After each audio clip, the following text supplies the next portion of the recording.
Okie dokie. Let's see. Is that light behind me? I think the light is kind of. Oh shoot! I forgot to put your phone and do not disturb. Did I? Hi. Good morning. Hey everybody. So we have added something else to the roster today. We have literally added, because the recording was so bad yesterday on Periscope, my husband decided we're gonna record with his camera. So now we got Periscope going, Facebook Live going, and we even have the camera going. So hello everyone, Nicole Cooper here. I want to welcome you to Rise, Grind, and Shine. This is our time to talk about what it takes to help you to become the person you were born to be, and equipping you with the tools and resources so that you can have what I call operating in your purpose, operating in the right platforms, and positioning yourself for profit. That's what I love to do. That's why we're here. And so I'm excited. Glad to see you all. So hey, Facebook Live. Hey, Periscope. Hey, all of you who are going to be on YouTube. To be able to see this actually live. I'm super duper excited about today's topic because this is something that I feel many of us go through in stages to learn how to do. And that is the power of saying no. The power of saying no. Okay? We're going to talk about that on today. So I'm excited to see you. Hey, Maxine. Hey, Khadijah. Hey, Miss Gwen. So today, guys, listen. There's two things that I want to focus on. The first thing is the power of saying no. And the second thing is positioning yourself to protect your energy. If you see my eyes going like this, back and forth, it's because of how we have this platform set up. Listen, if there's something that I've learned about being an online marketer, an online entrepreneur. Hey, Darlene from North Carolina. It's the fact of learning how to leverage your resources, all right? Learning how to leverage your resources. So not only are we allowing ourselves to leverage technology, but we're leveraging multiple streams of technology. Good morning, Marvin Sykes. So I'm excited. Hey, Rena. Hey, Dante. Hey, Danielle from LA. Good to see you made it. I know it's super early over there in Cali, 7 a.m. You guys are just getting your day started. So today I want to talk about the power of saying no. Okay, I learned something over the past couple of years. It's Edward Tanisha from Jamaica. Hey, Jamaica. That's my second home, right? But there's something that I learned about the power of saying no. When you learn to say no to the things that don't benefit you or the things that don't allow you to get closer to what it is that you know you're supposed to be doing, you're beginning to say yes to yourself. You're saying yes to yourself. What I've learned is a lot of us have a very hard time telling people, no, I don't think I'm going to do that. No, that's not for me. No, I cannot do this for you. No, I cannot volunteer for this. No, it's us learning how to tell people no when it's necessary. For example, many of you guys have goals, right? Many of you guys have a vision. Many of you guys have ambitions, but maybe one of your biggest complaints is that you don't have enough time, right? You don't have enough time to get things done. You know, when I first got started, just in entrepreneurship in general, one of the things that I made a decision to do to learn more about what it means to be a successful entrepreneur was to choose to go and work for someone for free, right? I remember I reached out to this guy. His name was Rene Godefroy. We were in Atlanta, and what I did, I knew I wanted to be a speaker. So I went on ahead and I searched Rene Godefroy, Atlanta, motivational speaker. I mean, not Rene Godefroy. I Googled motivational speaker Atlanta. And what I wanted to do was connect with somebody locally in that area where we were living at the time, so I could ask them, what does it take to become a speaker? And do you mind if I come and serve so that I can begin to learn what it means to succeed as a speaker? So he was so excited. He said, yes, come on, I'm speaking at this event. He was speaking for an insurance company, and he invited me to come. And he said, here's what I want you to do. I want you to work my product table, and let's sell some products. Well, he didn't know who he was dealing with because I love to sell. So I got on his table, and we almost cleaned his table clean. He was like, oh my gosh, I've never had this many sales, at a table. He was like, girl, you were good. And so he often offered an opportunity for me to continue to work with him. And it was great. And so that was a start. Then there was other people along the way in my journey where I volunteered because it was a priority for me to learn. I invested in someone else. But as I began to understand what it was that I needed to do to start getting my business up and running, I only had so many hours in a day. So I had to condense my time of going out and trying to learn things and instead come home and implement them, right? Because a lot of times, many of you guys stay in learning mode. It's like, oh, I got to learn one more thing before I do this. Or, oh, I got to learn to do this before I do this. Oh, I'm going to try this one more time. Or, I'm just going to watch them. Or you're always looking at what everyone else is doing. And you end up neglecting your activity that's going to set you up for success. And so as I began to learn how to do things on my own, I stopped the volunteering, right? It wasn't that I didn't want to help other people, but it was like, okay, I gave my time and my energy to get the things that I needed. Now it's time for me to focus on what Nicole needs to do to get her business to the next level. And so when people would call and say, well, hey, can you come and do this for me? If I didn't have the time, I had to learn to say no. It didn't mean that I didn't appreciate what Renee did for me when I was just getting started. But what it meant was my season had changed to go from learning to doing, okay? To go from learning to doing. And so I want to cover the whole goals when you learn and what stages you are in. And I share this a lot. But all of us go through different stages. And you have to learn to identify what stage you are in so that it can support you when it's time to say no. I always share this book. It's one of my favorite books. It's called Start by Jon Acuff. Those of you who have been with me for a while, followed me for a while, you know I'm always talking about this book, right? Jon Acuff's book Start, what he does in the book Start is he teaches the 5 phases of getting to success, all right? The 5 stages of success. So before we go there, I know there's tons of people hopping on. I want to welcome everybody that is on. For all of you that are here, I want to encourage you, my scopers, tag some folks. Share this out in Twitter land. Share this out on Facebook. If you will share this out with some people, for all my Facebookers, tag some folks, get them on.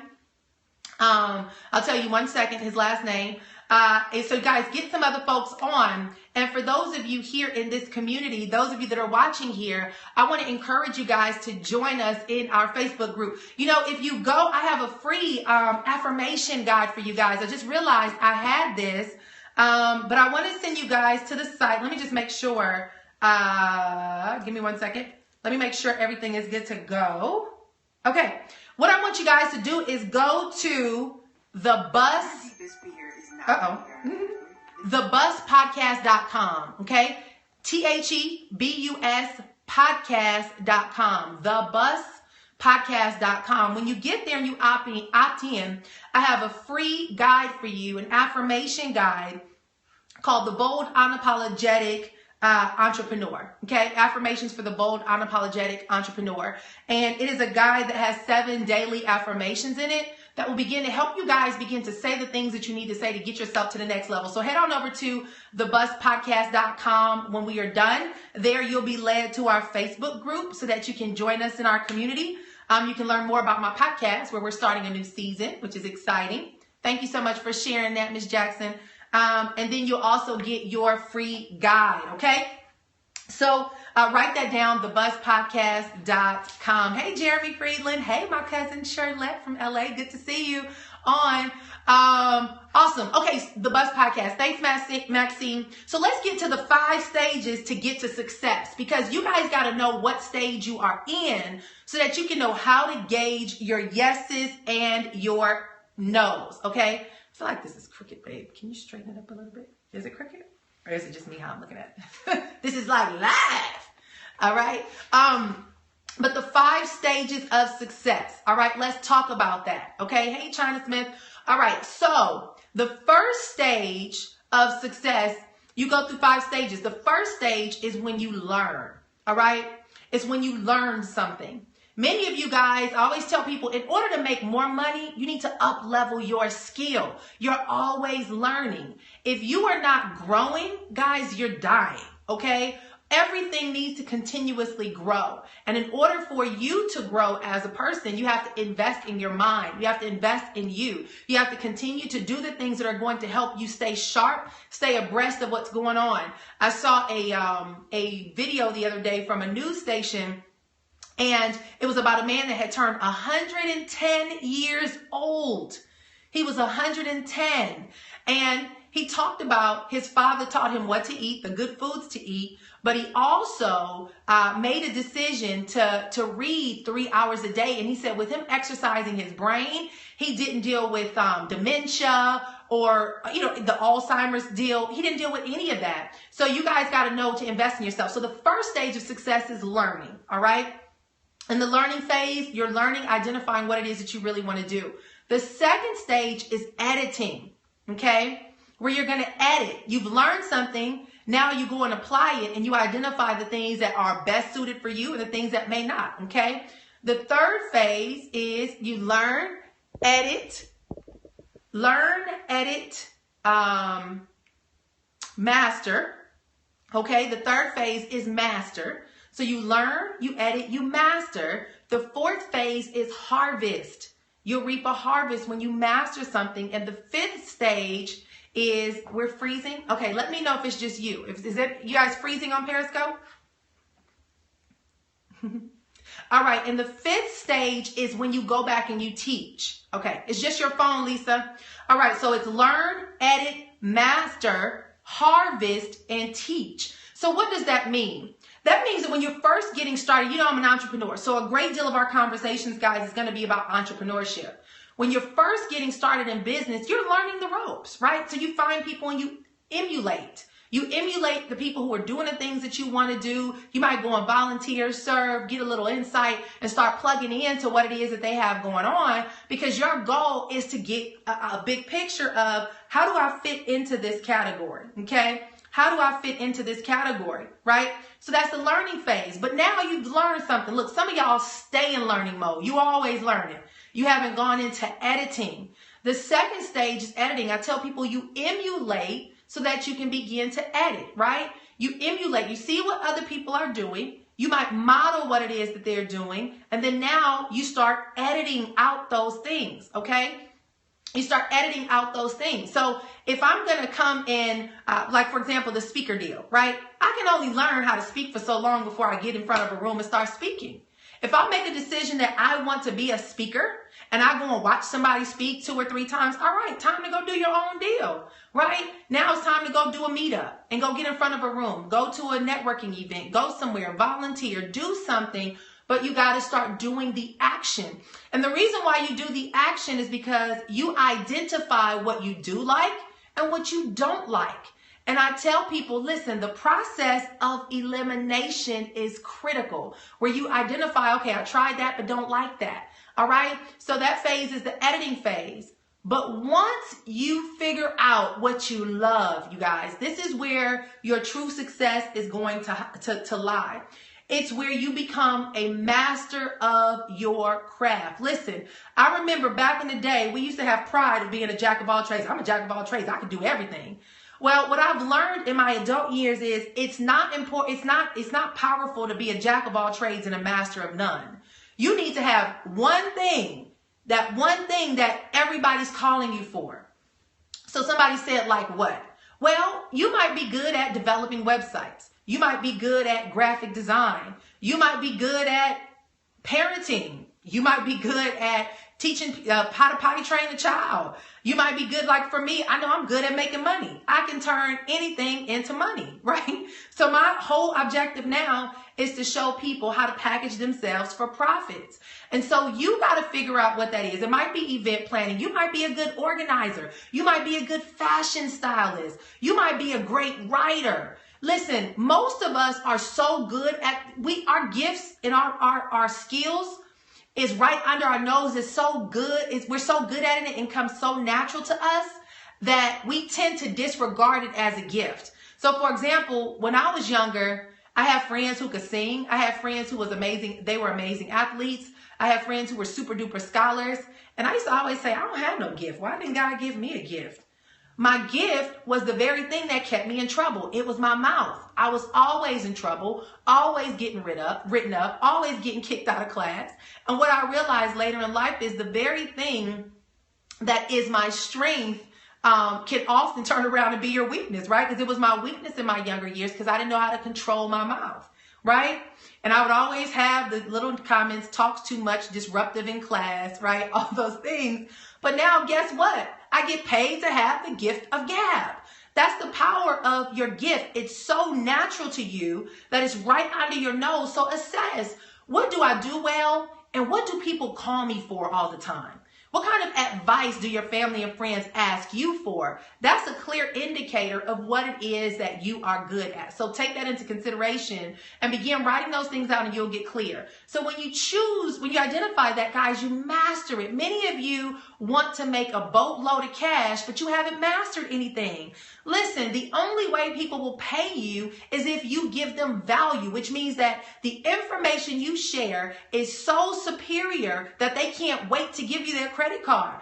People are not going to pay you just because you want to make money. Don't nobody care about you wanting to pay your bills or that you need money or anything like that. People, what they want to know is that you are serious about your craft, and I can trust you that when I come to you here, I'm going to get all my answers that I need to solve and resolve this area. All right. So if you haven't mastered a craft yet, guys, listen, your mastery dictates your money, because the next phase is harvesting. When you master something, now you're going to get paid for it. Now the money's going to come. You see, I spent 8 years learning about the internet. I spent 8 years taking all these courses. It's a long time. And I used in those 8 years, I was building my skill and my muscle in network marketing and in affiliate marketing industries, because those platforms were already established. I didn't have to create anything. I just plugged into their programs and pressed play. And I was able to begin to develop my skill and my muscle as an internet marketer, as an online marketer, and as an online business developer, right? But now that I'm at a stage where I understand how to take the skill to the marketplace and help people who are speakers, authors, small business owners, whomever, now, not only do I still leverage those vehicles, but I'm a master of my craft. I know how to tell you how to develop a lead capture page, put together a lead magnet, set up your email autoresponder, segment your emails. I know that language. I've mastered it over a course of 8 years in well over 10,000 hours. And so now I'm getting paid for it. Now I'm offering that as a service. So what do you master? What are you a master of? All right. Once you master, you harvest. You get paid for it. And then the last thing is you go back and teach, right? So that's a full circle process. What you have to do is identify where you are in your process. And if you are in your editing piece, if you know that you know where you want to go and somebody keeps coming to you trying to pull you back in to do something else that's not a good support for your goals, learn to say no. Listen, people come to me with opportunities all the time. Nick, you will be so good at this. Nick, you should do this. Nick, you know what? I was talking to somebody and they brought this opportunity to me and I think it's a good fit for you. Well, guess what? It ain't a good fit in my book because it's not in alignment with my goals and where it is that I want to go. Thank you for thinking of me. I think it's great, but no, I'm not interested because I'm editing out those things and I'm choosing to go into a focal point of mastery. See, when you learn how to say no to the things that don't support your goals, here's what's going to happen. All right. Here's a few benefits of saying no. The first benefit of saying no is that it's going to give you more time to focus on what you need to focus on. A lot of you guys are saying you don't have time. I don't have enough time to get this done. I don't have enough time to get that done. Some stuff got to get cut out. I was telling some folks the other day, I said, you got to know the difference between being busy and productive, right? Now I keep a to-do list. This is literally this little thing I have here. I have a to-do list sitting on my lap that has my notes on it, right? I bought this for $5 the other day. It says things to do. I bought this from TJ Maxx or something, and I put in here the things I need to get done, but I put a number next to it. What's the number one priority? And I make my top 3 my income producing activities. If my top 3 don't make me money, they're not going to get my attention first thing in the morning. Because if I give that stuff my attention, it's going to suck up all my energy, right? So I've learned to put my phone on Do Not Disturb. No, I can't take your phone call between the hours of 8 and 11 because I got stuff I got to do for my business, and my business comes first, all right? Look, my husband is behind cheering. Are you excited? He's been trying to tell me to get a schedule forever, right? And I have my days mapped out, 8 to 11, from 8 to 12 every day. I don't do phone calls, right? I don't do phone calls. I'm not here to chit chat with you. Yes, you may have a pressing question. I get with you after 12 o'clock because the time for me, 8 to 12 is my time. Nobody else gets that. All right, now y'all get it at 9 o'clock, but I'm right back to, yesterday I went right into focus mode. So you want to keep track. It's going to make more time for you to get the things done and know the difference between busy and productive. All right. The second thing that it's going to do is it helps you protect your values. You know, a lot of times people ask you to do something that's out of alignment with what you feel like doing. It just doesn't support where you want to be. Know what your values are and know when to cut the cord, cut the umbilical cord. It's okay, guys. Listen, people will get over it. Stop living your life as a people pleaser and begin to be a personal pleaser for yourself. All right. The third thing is saying no prevents people from taking advantage of you. A lot of you guys are getting, I talked about this yesterday, a lot of you guys are getting taken advantage of and abused by people voluntarily. People only do what you allow them to do. And it's not until you get sick and tired of being sick and tired that you cut the cord and you remove people out of your life. And so the list goes on. I want to keep this. I want to get ready to close this up. But you got to learn the power of saying no, and you have to learn to protect your energy. And here's why. All of us only have 3 power hours in a day. That is the 3 hours where we are at maximum performance, all right? Where we have a zone in, we have the greatest level of advice. And I know organ playing, we need to put some music on, right? Some kind of musical. Marvin said organ playing. I need to have some kind of preparation as we rap, as things begin to rap. But you only have 3 key hours in a day, and I know it. That's why most of y'all get sleepy at lunchtime. In the morning, you straight. You can focus. You got to know when your 3 hours are. But if you start allowing everybody to take control of the little bit of time you have, the little bit of energy you have, what happens is they drain your time, they drain your energy, and they block your productivity, progress, and profit. All right? They block your productivity, process, and profit. You have to know when to give yourself the priority of time in those 3 hours that you're at your maximum performance.